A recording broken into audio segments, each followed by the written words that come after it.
back in session. Now, SB 57, Wiener, is that the one you want to start with? Yes. Okay. Thank you, Mr. Chairman. Colleagues, SB 57 is a voluntary pilot program authorizing San Francisco, the City of Los Angeles, the County of Los Angeles, and Oakland, if they choose, to pilot safe consumption sites. To be clear, no city or county is required under this bill to establish safe consumption sites.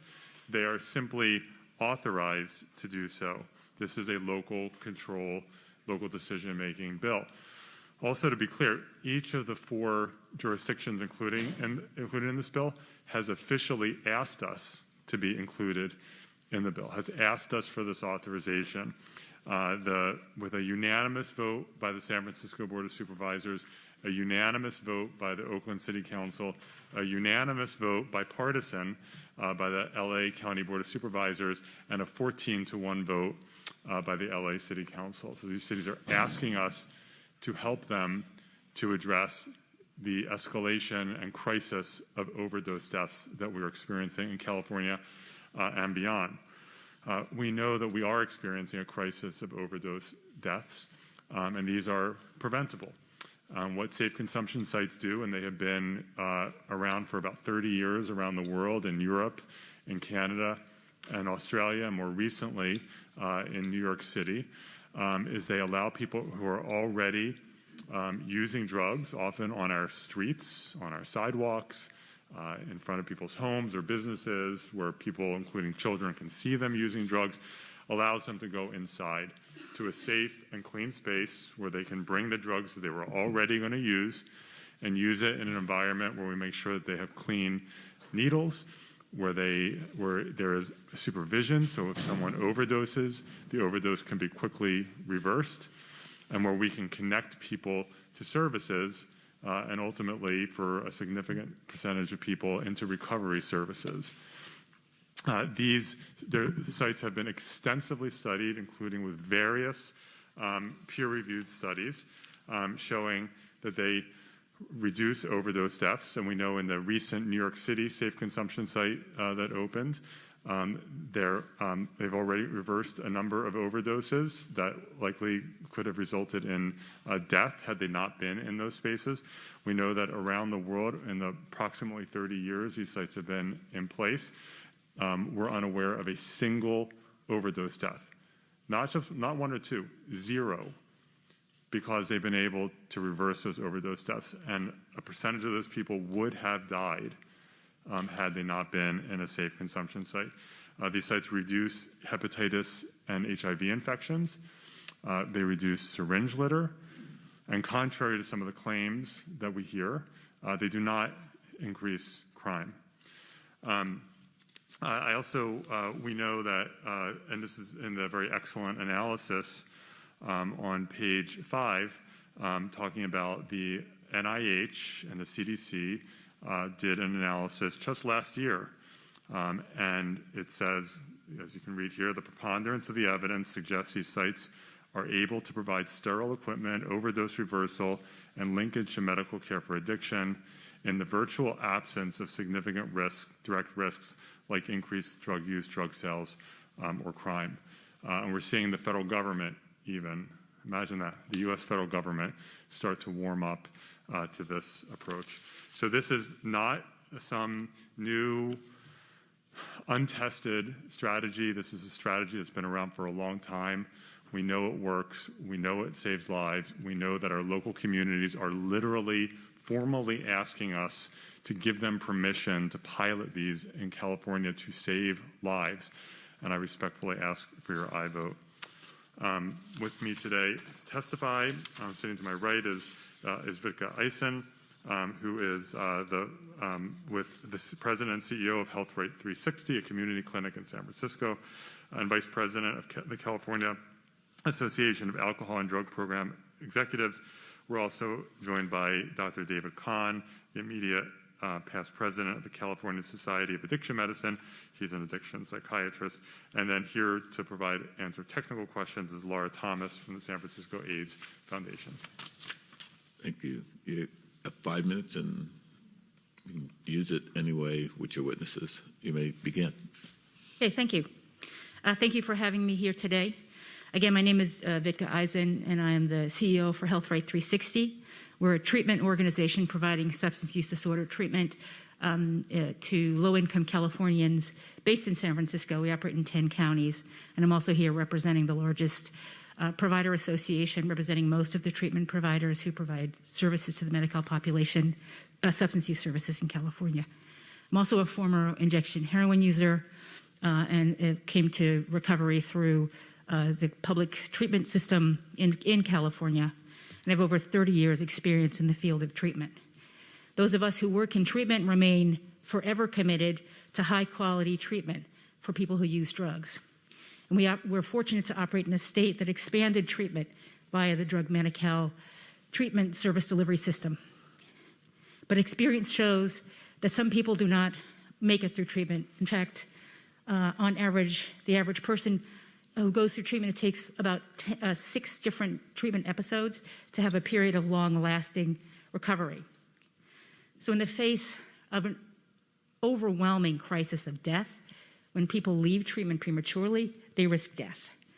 And that is a new circumstances that can be attributed to the tainted toxic drug supply currently. So we must do something different. We cannot do the same things. Now, our opponents will tell you we should be investing in treatment instead of this.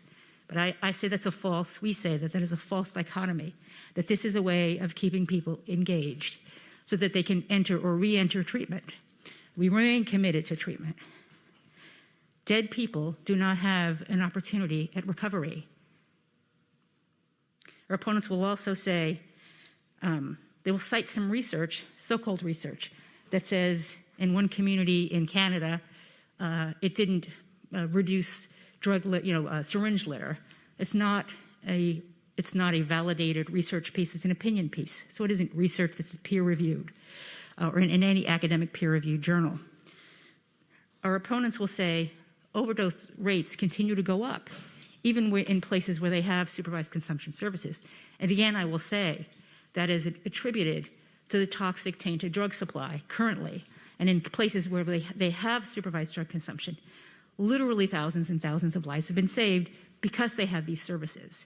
This is not a panacea, but in the face of a crisis, we must do things different.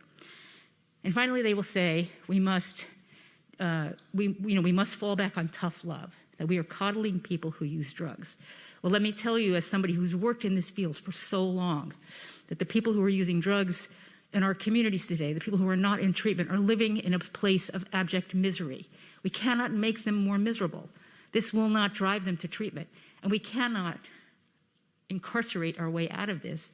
That is a demonstrably failed policy that resulted in devastating impacts to Black and brown communities and mass incarceration in California and in this country. So that's not new policy. That's old, bad history. The only antidote currently that we believe to addiction is connection. We ask you to listen to the research, listen to reason, listen to decades of experience. Be brave. Remember that needle exchanges were once renegade policy that we did in the face of the HIV crisis. We ask you to do so again. Please support this bill and let us save some lives. Thank you. Was there another witness? Or Dr. Khan, who's on the phone. on the phone? Operator? Hello. Hello, this is Dr. David Kahn. I am the past president of California Society of Addiction Medicine, and we represent the voice of treatment. We are proud co-sponsors of SB 57 because while we recognize that people with substance use disorder takes time to change, and the participants within these programs are the participants that we want within the CSAM treatment setting. However, the risk of fatal overdose is extremely high, as Vitka Eisen told you. These programs offer unique opportunity to engage people where they are, and the demonstrable evidence is that it increases the rates of treatment access. Participants within the program, there have been literally millions of doses administered in similar programs across the world, and there's not been a single overdose to date. And I think one of the most promising pieces is that the likelihood of entering treatment because you participate in this program goes up by a full 30%. So with that, I strongly urge your aye vote as CTAM is in strongly support because it helps to treat the people that we want to be treating over time. Thank you. Thank you. And any witnesses in the hearing room in support, name and organization, please. Good morning, Glenn Backus for the Ella Baker Center for Human Rights. I was asked by these organizations to enter their name into the record. Face to Face, Fair Chance Project, Friends Committee on Legislation of California, HIV and Education Prevention Project of Alameda County, Home Rise, Initiate Justice, Larkin Street Youth Services, Los Angeles LGBT Center, and National Harm Reduction Coalition. Thank you. Thank you.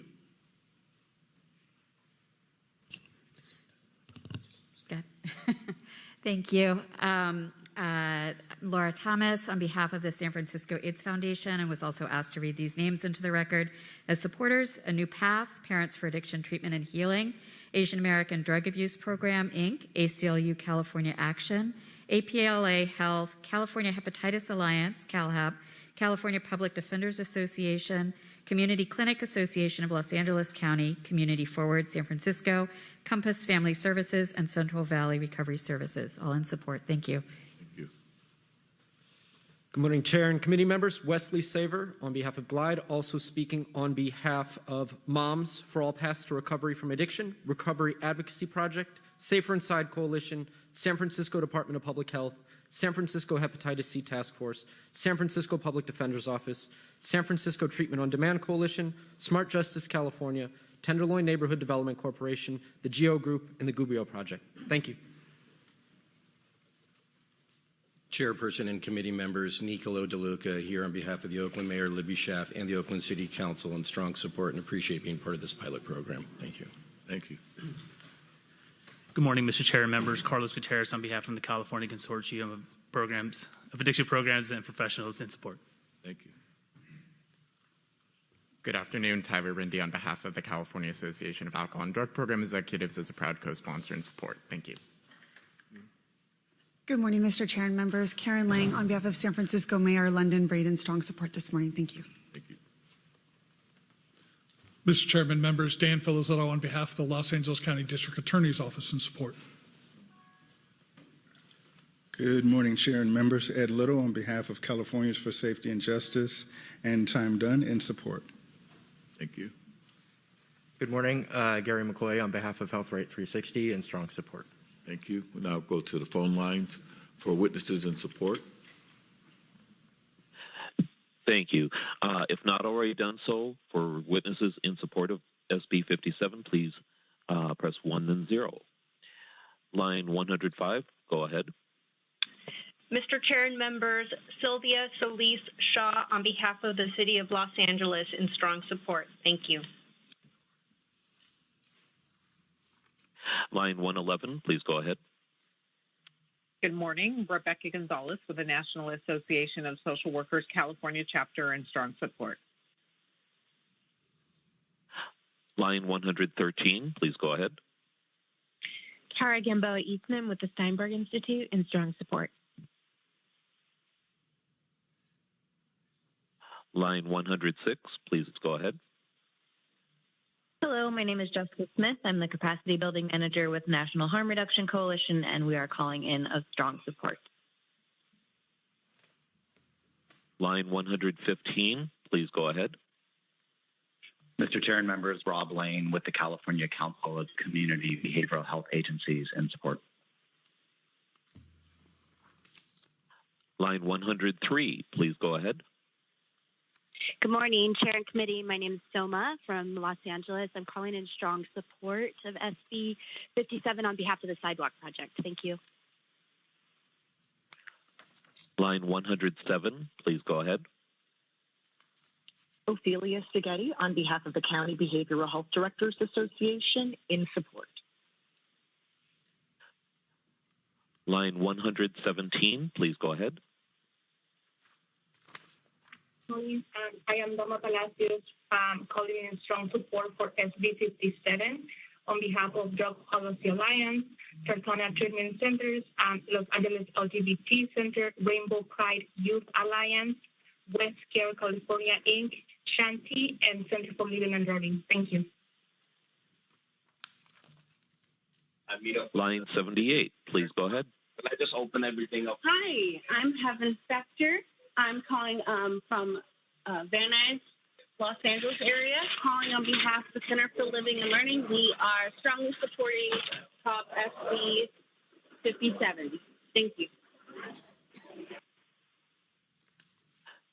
Thank you. And Mr. Chair, there are no others in support of SB 57. Okay, we now go to opposition. In the room, anyone in opposition to SB 57? Could you clear the way so that we could have? Okay. Thank you. Have a seat. You have 5 minutes, or so split it up anyway, 2.5 minutes apiece, or? Yes, sir. Okay. Good morning. My name is Tack Allen. I am the legislative chair for the California Democratic Party Black Caucus. I am also the president of the International Faith-Based Coalition, and we are collectively in opposition for SB 57. After running careful analysis, after each amendment, SB 57 still falls flat when it comes to presenting of some of the facts properly, because this unintended harms that will come to already struggling communities through an ironic lens of harm reduction. It lacks rehabilitative structures and would not place mental health therapists or substance abuse counselors within the sites. This bill also leaves no treatment options for the utilization of the sites for those who enter substance use rehabilitation and treatment. The plan gives users a pamphlet or resources as they enter or exit the site. We find that it is impossible to stabilize a community on addicted minds, so we feel strongly that it is necessary to implement those rehabilitative features within the sites with proper supports. Furthermore, the bill is written on poorly structured metrics that do not include the many issues injection sites in both Canada and Harlem have reported. Injection sites have reported to be severely underutilized, servicing a small percent of identified users. All the while, reported metrics for success do not include overdose issues transpiring right outside the very doors of the injection sites. When metrics presented only cover what happens within the doors of the site, of course we have 100% success, but do not account for the unintended issues on the property of those sites. We also find service gaps, leaving room for unintended harms once again in communities these sites are placed in. Injection sites of this sort create a gravitational pull for users who will engage in substance use in the vicinity, but not necessarily within the doors of the sites. This was also reported by both Canada and Harlem. Furthermore, Harlem has reported a major issue where 100% of injection sites developed were placed in low-income urban communities.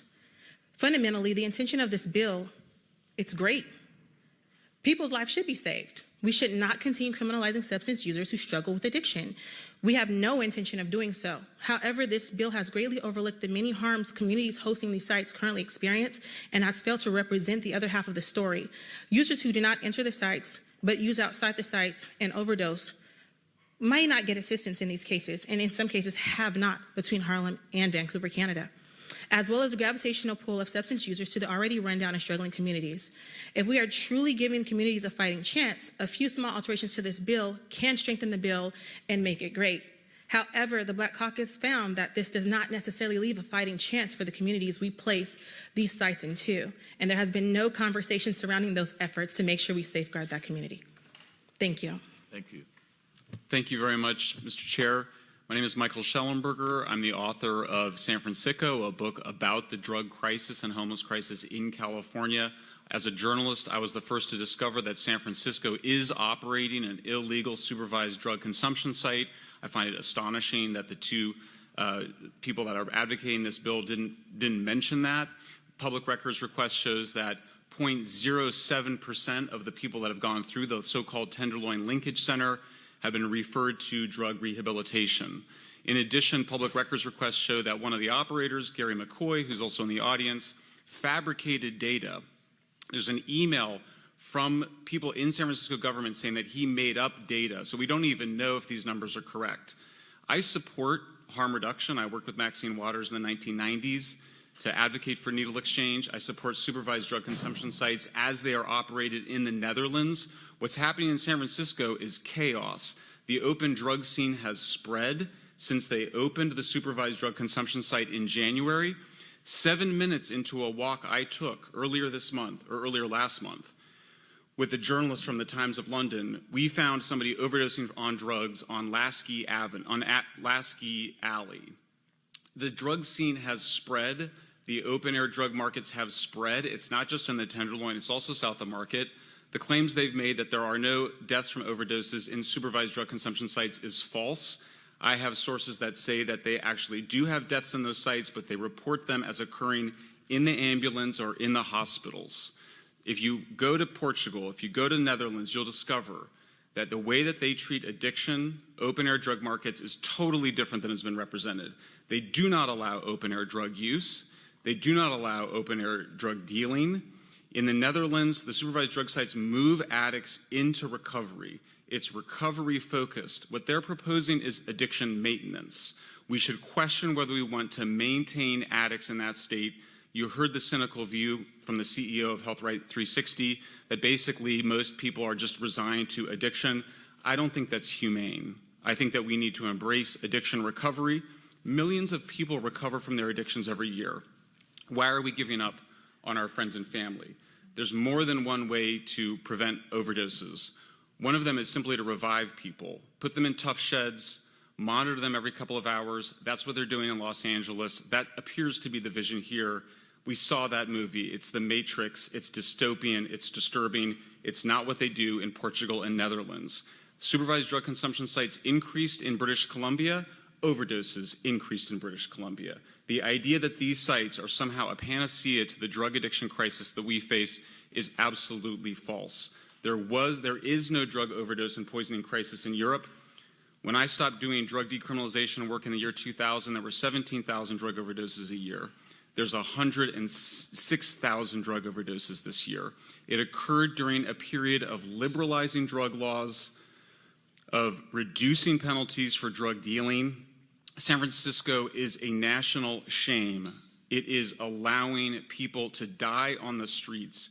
Nearly 100% of the women that I interview that live in the open-air drug scenes have been sexually assaulted, most more than once. We're talking about the hardest, most intoxicating, most dangerous and deadly drugs that have been available. Methamphetamine, fentanyl. These drugs are deadly, and there needs to be a comprehensive recovery-based agenda to get our fellow citizens the help that they need, not maintain their deadly addictions. Thank you very much. Thank you. Are there any other witnesses in opposition in the room?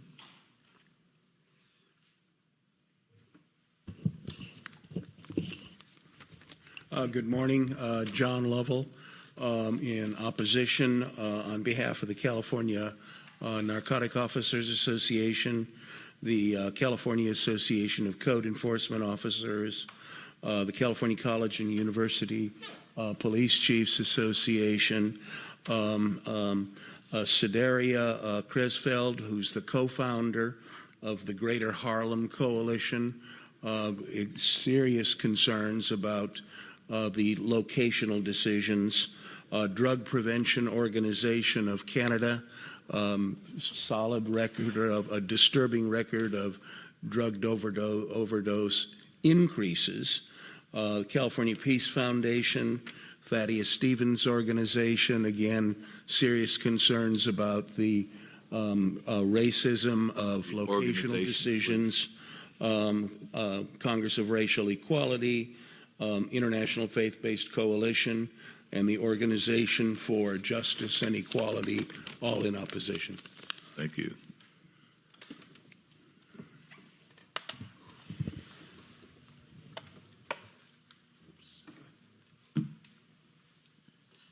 Good morning, Chair and Committee. Julio De Leon for the Riverside County Sheriff's Department in opposition. Thank you. Are there any other witnesses in the hearing room in opposition? We'll now go to the telephone lines. Witnesses in opposition, AT&T operators, you can open up on SB 57, opposition. Thank you. Line 104, please go ahead. Good morning, Mr. Chair and members. Usha Muchler on behalf of the California State Sheriff's Association. I respectfully oppose SB 57. Thank you. Thank you. Line 101, please go ahead. Mr. Chairman, members, Randy Perry with Aaron Reed and Associates on behalf of the San Francisco Police Officers Association, the Oakland Police Officers Association, and PORAC in opposition. Line 109, please go ahead. Good morning, Chair and members. Faith Borges on behalf of the California Association of Code Enforcement Officers, respectfully opposed. Line 34, please go ahead.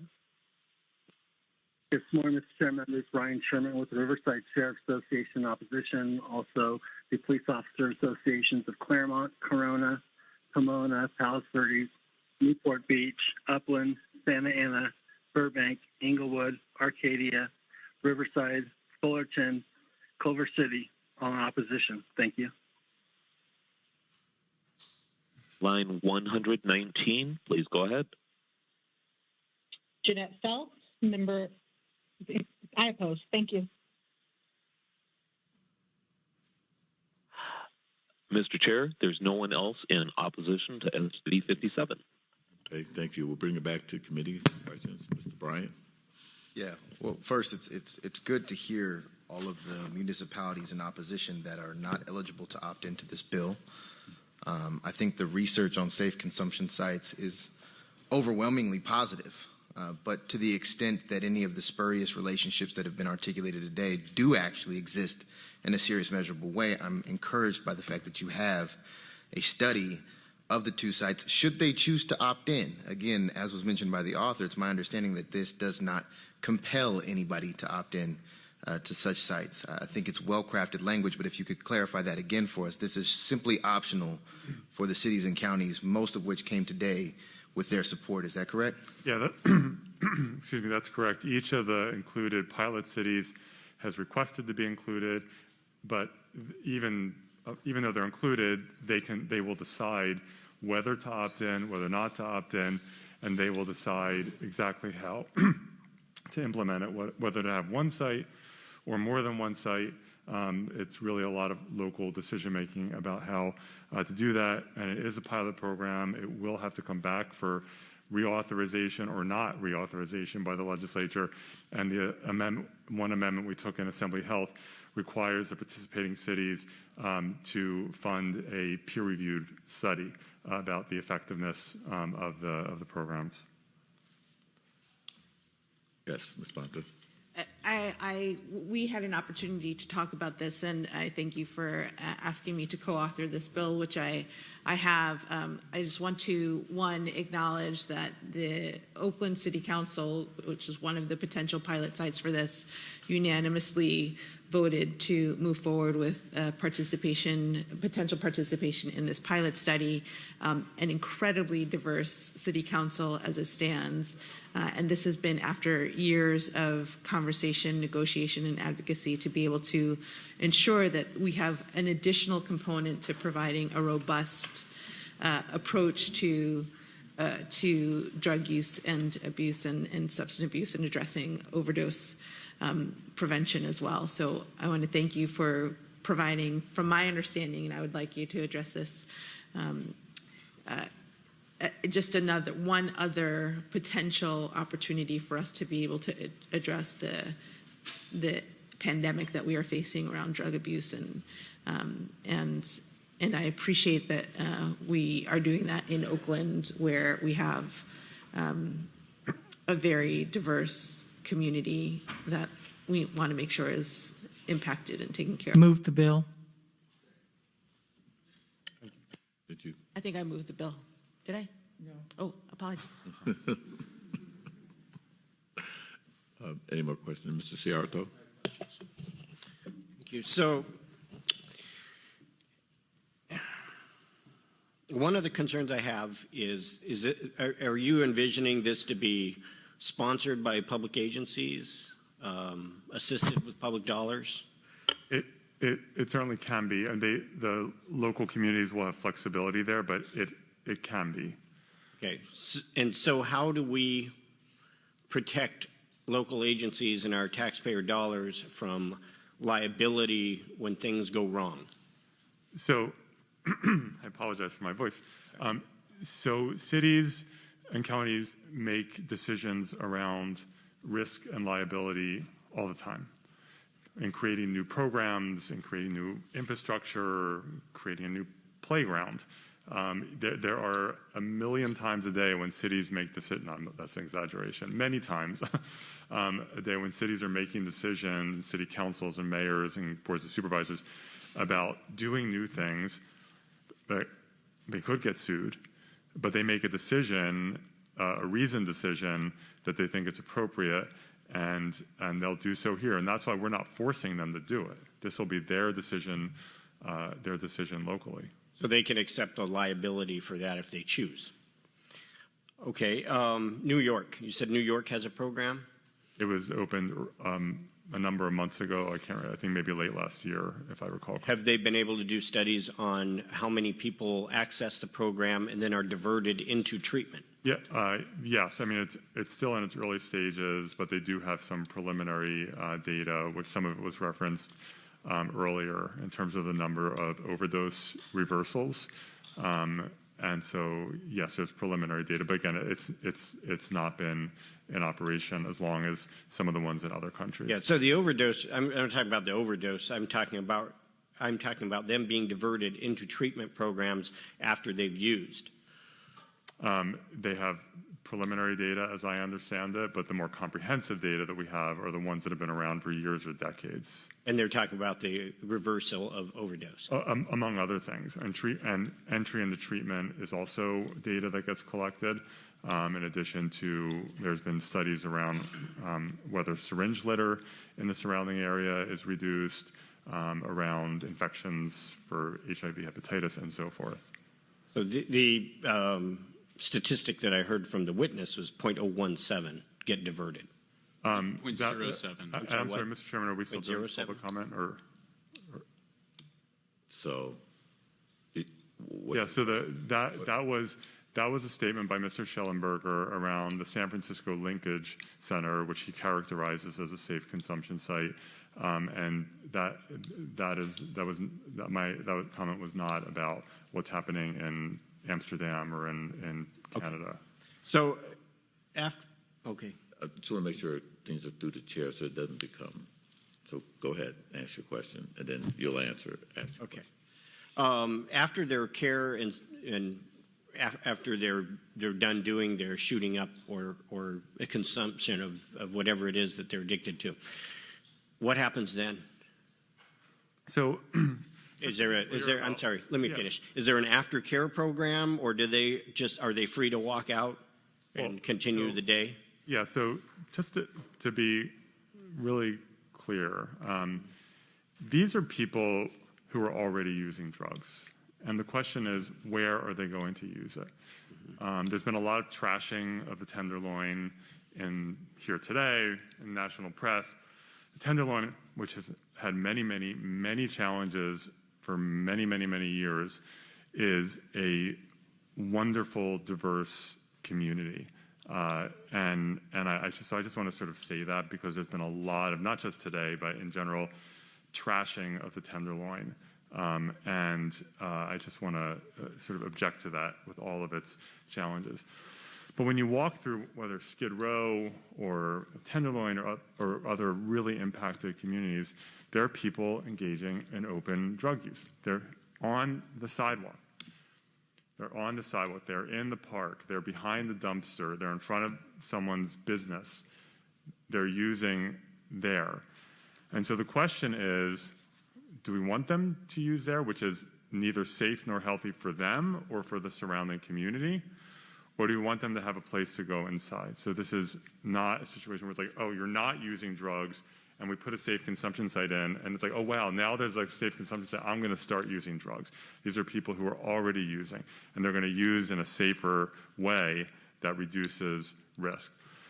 They will be there. These sites offer services, offer access to treatment, and that is part of the reason they exist, to help people who are ready to go into treatment to access that treatment. It may not happen on the first time, it may not happen on the 10th time, but at some point, not for everyone, but for a lot of people, they will decide to go into treatment, and this will provide a route to get there. So bottom line is, after they're done using, they're free to go. And then they go out into the community. And this is where, to my colleague's point from Los Angeles, is even though these are specific to Los Angeles and Oakland right now, or these other cities who have opted in, I can have very, very valid concerns about the safety of my family and friends that live in LA. Because if those persons leave that facility and then get into a vehicle, not only are the public dollars at risk, because a good lawyer, after they've run somebody down, will be able to take care of that. They will hold the public agency liable for that. So, and so is that a no, this is the comment part. I asked my questions already, and he answered the questions, and so I was just commenting on that. As far as the overdoses are concerned, you have a high propensity for overdose reversal in those things, because most of those overdoses are opiates, and they're easily reversed by a medically trained person with Narcan. And so, yes, if they're supervised and they overdose on opiates, and in this case, a lot of it's fentanyl, no matter what they're taking, it can be reversed. And so that is something that's a good thing. But unfortunately, these folks, it doesn't mean they're going to go there every single day and use. They'll be sometimes they won't be available there, and they'll overdose on the street, and they'll be comfortable with that because they think they're okay, and they're going to overdose out there. So I have a lot of problems with moving, creating an enabling program that enables people to continue to do what's very damaging and destructive, not only themselves, but to the public at large. And yes, I realize that they're already doing that, but I think there are other things that we have to look at, other programs that we have to look at. They have programs that they can get into, and they're not utilizing them. So we need a better way to steer people into programs to get them off of drugs and get them out of this dependency, especially on fentanyl, because that problem is going to get worse before it gets better. And I really struggle with this type of bill, and because I don't think it's helping. I think it's creating more legal liability, and it's creating more of a safety problem for people that don't have nothing. They're just going about their regular day, walking down the sidewalk, going to a market, and get run down. So, Mr. Santiago. Thank you. Look, I think this is a healthy debate to have, right? I mean, what this really is. I'm not going to sit here and pretend that I'm the technical expert on this issue, right? And maybe my colleague is. But what we're really talking about here, because Skid Row has been invoked here, so we'll talk a little bit about what happens in an area that looks like Skid Row. Do people have substance abuse issues? Yes. They're going to have them whether you have this bill, whether you take away this bill, this concept exists or not. It is a fact right now that if you walk down Skid Row, if you walk down the Skid Row in your neighborhood, that there might be people using. I've walked down the street. I've seen people with needles in their arms. I've seen people put the needle away. You see them in all sorts from the beginning to the end. It sells. It's happening. It's a crisis. The question before us isn't, is this going to enable? Of course this is not going to enable.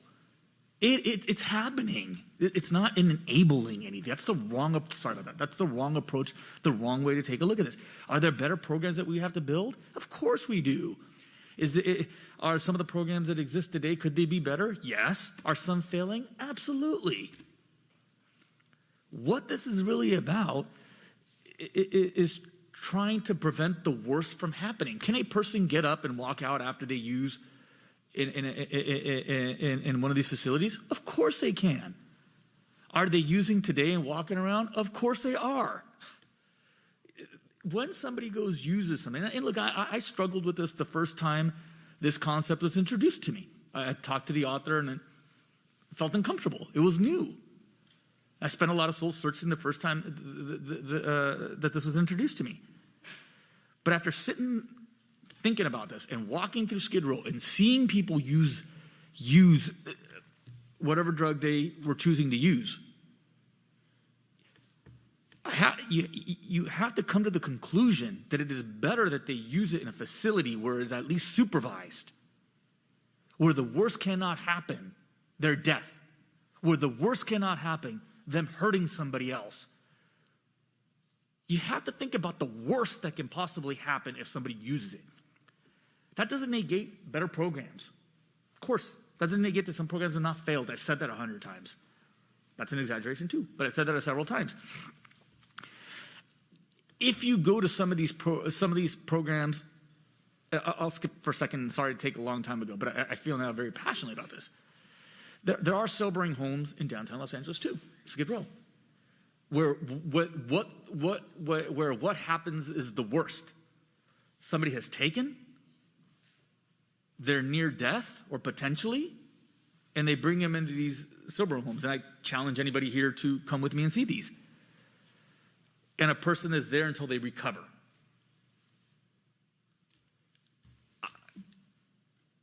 That is the worst that we're trying to prevent from somebody coming to a sober home. I wasn't going to approach this from a technical expertise, but I don't think we can make this approach a boogeyman. It's not a boogeyman. It is trying to give. And I'm sorry to take so long, but because I feel strongly that this shouldn't be made a boogeyman. Now, if you don't agree with it, fine. That's okay. Vote against it. But what I think is trying to happen here, without putting language into the author's mouth, is to give a location where you give the safest possible scenario under the given circumstances for that individual, and I would argue also for the public. When somebody is at their lowest point in their life is when they look towards help. This may be the opportunity to find somebody at their lowest point and offer them that help. I think it's an attempt to address many of the issues that have been aimed to create the boogeyman of all things. He's not sitting here saying, hey, let's create a safe house so everybody can come here and use. We're not going there tomorrow morning because they're offering stuff. It is an attempt to create a safe place for people to use, to help them when they're at their lowest, and to prevent the worst from happening in public safety. I'm sorry, Mr. Chair, I rarely ever speak that long. I ever speak, that. But I don't want this to become the boogeyman of what we're trying to do here.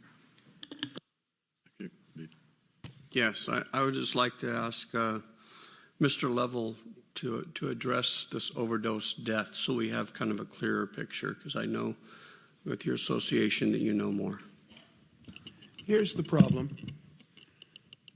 Injection sites only draw about 5% of continuous users. That's true in Canada. That's true in New York. There's no strategy for increasing the number of people who come to an injection site.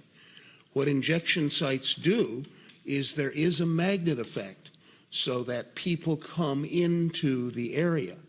Now, the core of the challenge with addiction is you are not dealing with people who are good with delayed gratification.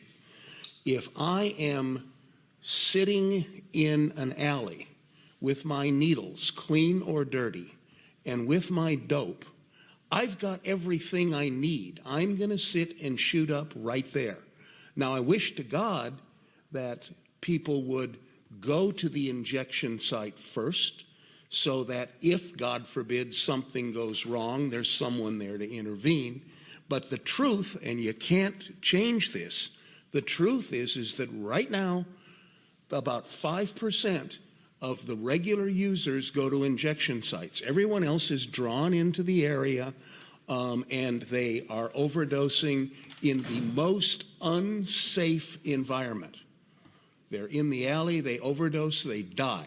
The injection site is 2 blocks away, but they don't go there. And you look at this bill, and you look at other bills where this is a problem, there is no cognizable strategy for figuring out how to get the addict to the injection site. And that's the core of this. Every place where you have injection sites in the area around it, you have an increase in overdose deaths. For example, in Vancouver, according to the coroner's office in British Columbia, the injection site increase, or the increase in deaths from overdoses in the 18 years since they've had their injection site, the increase in overdose deaths is 1,000%. In Alberta province, it's lower. The increase is 65%. In New York City, again, you have a use factor of only 5% at the injection site, and so you still have overdose deaths in the streets, and because of the magnet effect, you have a greater quantity of people. That's the tragedy of this, and that's the false narrative that is being put forward. There isn't, if it is possible to do this right, to sit down and figure out how to do strategies that get people to the injection site, to incentivize people to use injection sites, disincentivize them to shoot up in the streets. But this bill doesn't do that, and there isn't a serious effort to sit down and figure that strategy. Thank you. And Mr. Quirk. Yeah, it sounds as if the witness was saying that because deaths have gone up, we shouldn't do this. Correlation is not the same as causation. To blame sites like this when in the rest of the country where there are no sites, things have gone up by similar amounts. Certainly, cities should listen to what you have to say in terms of getting it right and getting people there. That's part of the execution of this. It's certainly not prohibited by the bill. So that is good advice, and I hope that the cities that are doing this take it. Thank you. No more other questions or comments. You may close. Thank you, Mr. Chairman, and thank you, colleagues pro and con, for the dialogue. One thing I think I want to be very clear about, at no point have I or anyone else that I'm aware of said that this is like a silver bullet. If we do this, the addiction overdose crisis is going to be over. I've never said that. This is one additional tool among many other tools. And to suggest that a tool has to solve the entire problem to use it, that's just not how the real world works. This is a tool that we know from experience in other cities has real benefits. It's not the only thing we should be doing. Of course we should be increasing treatment. Absolutely. But this is one way to help keep people safe and to actually help people get into, get into treatments. And thank you, some of you are quote for pointing out that, to march in here and say that over the 18 years that a safe consumption site has been in effect, overdoses went up when we know what happened over that time with synthetic opioids. That's really just, nothing shocks me anymore, but that sort of shocks me that someone would come in here and say, and then blame the site for that. And the idea that you would criticize this by saying not enough people are using it. I'm glad to hear that you want more people to use it, but to criticize this by saying not enough people are going to use it, well, that's a challenge to these cities to say, let's find ways to make sure people who are using know about these sites and can access them so we can help get them into recovery and so we can prevent them from dying. I respectfully ask for an aye vote. And I want to, when this first was brought to me several years ago by one of my colleagues from San Jose, I was very apprehensive, and I probably was one of the impediments to even getting this to this stage. Since then, I've learned a lot. The reason you see so much passion from Mr. Santiago, because he used to represent, well, he still represents Skid Row. I will be representing Skid Row next year. And so we both have a vested interest in a community that's been impacted by drug use. I will say from a personal level, I've had an uncle and a cousin die in San Francisco, a drug overdose. One became a drug counselor, but the demons just took over, and eventually he succumbed to heroin. And we went through that. We're going to do tough love. And I watched both of my relatives die in the street. And so tough love didn't work either. But I do remember my cousin saying, because he got into the treatment business, because he was able to relate to other addicts, he was really proud that he saved a lot of people, but there weren't enough, and this is in the 80s, there weren't enough facilities to go ahead and help. I love the fact this is voluntary. I believe that the County of Los Angeles and former colleagues of ours who are there now will take the advice of what I'm hearing from the opponents and take all that information and put it into a program that will work. I mean, there was suggestions that we wait until we come up with the perfect legislation. And I've said this 1,000 times, and I'll say it again today. It's never legislation, it's implementation. It's what the counties do. We can come up with what we think is the best legislation in the world. If it's not implemented right, then it's a failure. I have 100% confidence that LA County will get it right. I've talked to a former colleague who was up here yesterday, who now has a job in the city of San Francisco, and he told me this should happen, and we should give San Francisco an opportunity to move forward with that. And so on the advice of people who will have to live with it, my county, your county, I'm going to say that we need to go ahead and try something new. And we need to go ahead and make sure we listen to the opponents, make sure that all that information gets down to the local levels of the ones that want to do this. That's the key to me. If you voluntarily want to do this, knowing all of the headaches, impediments, the trouble, and Mr. Santiago can tell you it is a struggle in Skid Row. You can tell us it's a struggle in the Tenderloin. The fact that a governmental agency wants to actively make this happen is huge, and we should not get in their way. We should give them an opportunity. And so I think there's enough information just in this discussion to say not only should we move ahead with these pilot programs, but we should make sure they have all the information that was just said today and then some, so that we can have the best outcomes from all of these injection sites. So the chair is recommending an aye vote.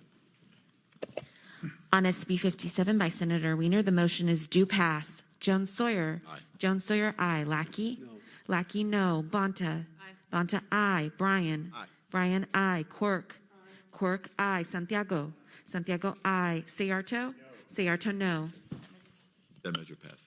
Thank you, colleagues. You're welcome. We'll now go to item SB